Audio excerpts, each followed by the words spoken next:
नमस्कार, माझ्या यूट्यूब चॅनलमध्ये सर्वांचे स्वागत आहे। आपण सगळे कसे आहात? तर माझे जे व्हिडिओ तुम्हाला नवीन जे मी व्हिडिओ बनवते त्याच्याबद्दल काही कुशंका असेल तरी कमेंटमध्ये सांगा। आणि चांगलं वाटत असेल किंवा वाईट वाईट व्हिडिओ जर तुम्हाला दिसत असेल तरी मला तुम्ही फीडबॅक देऊ शकता कमेंटमध्ये। तर आजचा व्हिडिओ आहे आपला मार्केटिंग म्हणजे काय। तर मार्केटिंग म्हणजे काय हा विषय बऱ्याचशा लोकांना गंभीर वाटतो।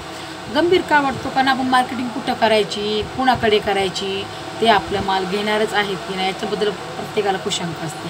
तर हा माझा जो व्हिडिओ आहे ना तो खास जे म्हणतात ना आम्हाला घरी बसून मार्केटिंग द्या त्या लेडीजसाठी आणि त्या जेंट्ससाठी आहे। तर मार्केटिंग म्हणजे काही विशेष नसतो। मार्केटिंग म्हणजे काय याच्याबद्दल तुम्हाला मी एक एक्झाम्पल देते। आपण जी कार विकत घेतो ना, कारसाठी आपल्याला काय लागतं? त्यासाठी कार कशावर चालणार आहे? आपली पेट्रोलवरती। तर कार हा जर आपला बिझनेस असेल ना तर पेट्रोल ही आपली गरज आहे। म्हणजे बिझनेस करणारा कार हा समजा आपण असतो ना तर पेट्रोल हे कस्टमर आहे। कळलं? आता यानंतर तुम्हाला मी एक एक्झाम्पल देते। फटाके आपण वापरतो ते आपण प्रत्येक फंक्शनमध्ये वापरतो। शुभकार्य असू द्या, दिवाळी असू द्या, दसरा, म्हणजे कोणतेही फंक्शन, आनंदाचा फंक्शन असेल तर आपण फटाके वापरतोच। तर जे फटाके ज्या कंपनीमध्ये बनतात ना तर त्या कंपनीमध्ये कर्मचाऱ्याला ते फटाके बनवण्यासाठी इतके चटके खावा लागतात। ते चटके कुणाला दिसत नाहीत का? आपण सामान्य माणूस जर त्यांचे चटके पाहिले ना आपण इग्नोर करतो, परंतु तोच जर एखादा बिझनेसमॅन असेल ना तो कधीच त्याला इग्नोर करणार नाही का? की याचंच उदाहरण मला मार्केटिंग म्हणजे काय याच्याबद्दल समजून सांगते। तर त्यांना चटके बसलेत तो डायरेक्ट कंपनीत जाणार, त्यांची नीड काय बघणार का? त्या चटके बसतात, स्वतःचं मेडिसिन घेऊन जाणार। तो मेडिसिन घेऊन गेल्यानंतर तो त्यांना म्हणणार की हे माझं मेडिसिन आहे आणि तुम्हाला हे लावल्यानंतर लगेच तंतोतंत बरं वाटणार आहे। तर लगेच कर्मचारी पण ते मेडिसिन वापरतात आणि त्यांना बरं वाटतं। त्यांना बरं वाटल्यानंतर तेच मेडिसिन घेऊन तो परत येतो। परत आल्यानंतर तो त्यांना मग फीडबॅक विचारतो की हे मेडिसिन तुम्हाला कसं वाटलं? तर मग कर्मचारी सांगतात एकदम बेस्ट ऑफ बेस्ट। मग नंतर मग ते काय समजा मग ते एखाद्या मित्राला म्हणतात, मित्र परत दुसऱ्या मित्राला म्हणतो, तोच मित्र परत त्या 2 मित्राला, अशा पद्धतीने कस्टमर कॅच होऊ शकतात। मग हा झाला मार्केटिंगचा विषय। म्हणजे तुम्हाला सोप्या भाषेत समजून अशा पद्धतीने मी सांगितलं आहे। बरं, किपिंग झालं आणि नंतर दोस्त मंडळीला आपण सांगतो ती आपली मार्केटिंग झाली। मग आपल्याला एक समजा आपण मी एका माझ्या मैत्रिणीला सांगितलं, मैत्रिणी परत 2 मैत्रिणीला सांगणार, 2 मैत्रिणी परत 3 मैत्रिणीला सांगणार। अशा पद्धतीने साखळी पद्धत झाली। की साखळी पद्धत झाल्यानंतर ते कस्टमर कॅच होतात, त्यालाच म्हणतात मार्केटिंग। बरं, याच्याही सोप्या पद्धती तुम्हाला मी सांगते। आपण ती डेटॉलची जाहिरात बघतो ना की 2 मुलं असतात आणि एक पुरुष तिथं उभा असतो बेसिनपाशी हात धुताना। तर तो मुलगा त्यांना काय म्हणतो, मामा तुम्ही साबणाने का हात धुता? साबणामध्ये जम्स आहे। तर नंतर तो म्हणतो नाही, तुम्ही डेटॉलनीच हात धुवा, डेटॉलनीच हात धुवा। मग तो डेटॉलनी हात धुतो। मग आपण ह्या जाहिरातीमध्ये काय पाहिलं?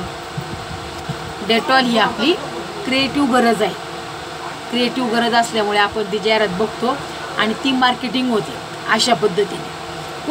तुम्ही कोणतंही प्रोडक्शन करा, कोणतंही काय करा, ते आपण तिथपर्यंत पोचलो तरच आपली मार्केटिंग बेस्ट ऑफ बेस्ट होणार आहे। अजून तिसरं उदाहरण तुम्हाला देते।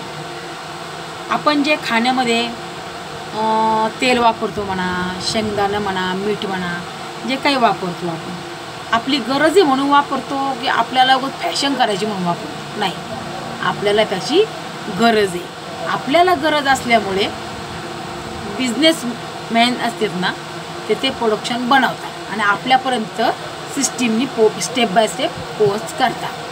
बरं, ते जाऊ द्या उदाहरण।